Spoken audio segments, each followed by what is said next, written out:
Bismillahirrahmanirrahim. Assalamualaikum warahmatullahi wabarakatuh.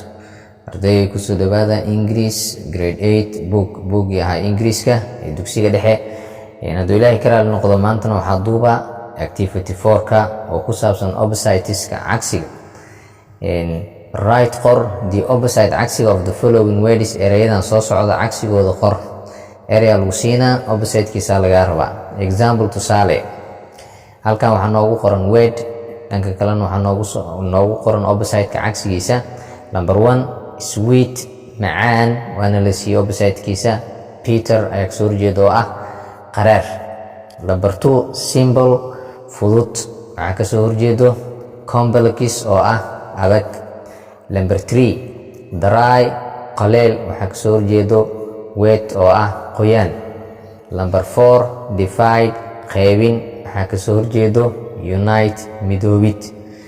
Number 5 advantage, faa'iido, waxaa kasoo horjeedo disadvantage, faa'iido la'aan. Number 6 appear, muuqasho ama soo bixid, shay markuu soo muuqanayo ama soo ifbaxayo, waxaa kasoo horjeedo disappear oo ah qarsoomid. Number 7 honesty, daacadnimo, waxaa kasoo horjeedo dishonesty oo ah daacadnimo la'aan ama daacad darro. Number 8 land, dhul, waxaa kasoo horjeedo sea oo ah bad. Land waxaa kasoo horjeedo sea, bad. Number 9 empty, faaruq, waxaa kasoo horjeedo full oo ah buuxid. Number 10 accept, aqbalid, waxaa kasoo horjeedo reject oo ah diidid, ama erey kale refuse oo ah isna diidid. Number 10 backward, gadaal u socosho ama gadaal aadid, waxaa kasoo horjeedo forward, hore u dhaqaaqid ama hore aadid. Number 12 young, yar, waxaa kasoo horjeedo old oo ah duq.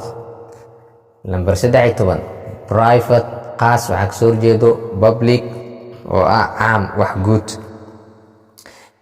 Number 14 sky, cir, waxaa kasoo horjeedo earth, dhul.